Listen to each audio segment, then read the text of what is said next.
اچھا کسان دوستو، اس سے پہلے ایک میں نے ویڈیو بنائی تھی جس میں نے آپ کو بتایا تھا، ڈیٹیل کے ساتھ بتایا تھا کہ جو ہماری گندم ہے وہ وقت سے پہلے گوب کے اوپر کیوں آ جاتی ہے۔ تو آج ہم لوگ بات کریں گے جس ٹائم ہماری ایک ایک سٹا یا پھر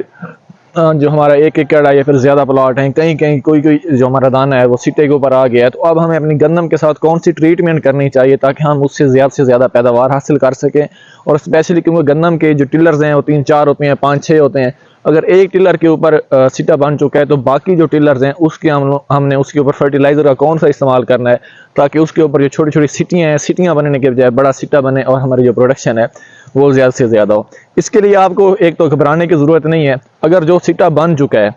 وہ کیونکہ موسم ایسا ہے، اس کی بھرائی، اس کی دودھیا حالت وہ جو ہے وہ کم از کم 1.5 سے 2 ماہ تک ہوتی رہے گی، تو اس لیے آپ کو ایک تو آپ نے اس بات سے گھبرانا نہیں۔ اور دوسری بات یہ ہو جاتی ہے کہ جو ہمارے چھوٹے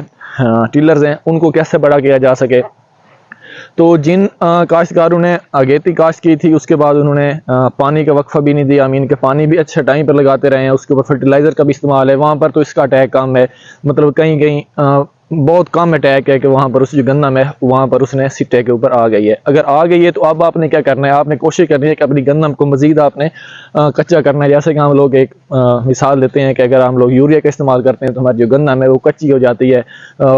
دوسرے ٹلرز بنانا شروع کر دیتی ہے۔ تو آپ نے سیم یہی رول اپنانا ہے، آپ نے یا پھر یوریا کا استعمال کر لینا ہے، اگر یوریا کا استعمال نہیں کرتے تو پھر سب سے بہتر جو ہے پھر آپ نے نائٹروفاس کا استعمال کرنا ہے۔ آپ نے 1 سے 1.5 بوری نائٹروفاس کی اضافی دے دینی ہے اپنی گندم کو تاکہ جو اس کے چھوٹے ٹلرز ہیں ان کی گروتھ اچھی سے اچھی ہو جائے، کیونکہ جہاں پر سٹا بن چکا ہے اس کی گروتھ رک جانی ہے، ٹھیک ہے۔ اگر آپ اس ٹائم خوراک نہیں دیتے تو پھر جتنی بھی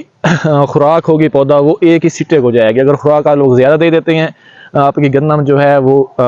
نیچے آ جاتی ہے، کول پر آ جاتی ہے، تو پھر جو آپ کا پرائمری مین کے جو دوسرے ٹلرز ہیں وہ بھی گروتھ اچھی کریں گے اور ان کے اوپر سٹیاں بننے کے بجائے ایک اچھا خاصا سٹا بنے گا جس کی وجہ سے آپ کو زیادہ سے زیادہ آپ لوگ اپنی گندم سے پروڈکشن حاصل کر سکتے ہیں۔ اگر اس ویڈیو سے ریلیٹڈ آپ کو کوئی بھی سوال ہے تو لازمی پوچھا کریں۔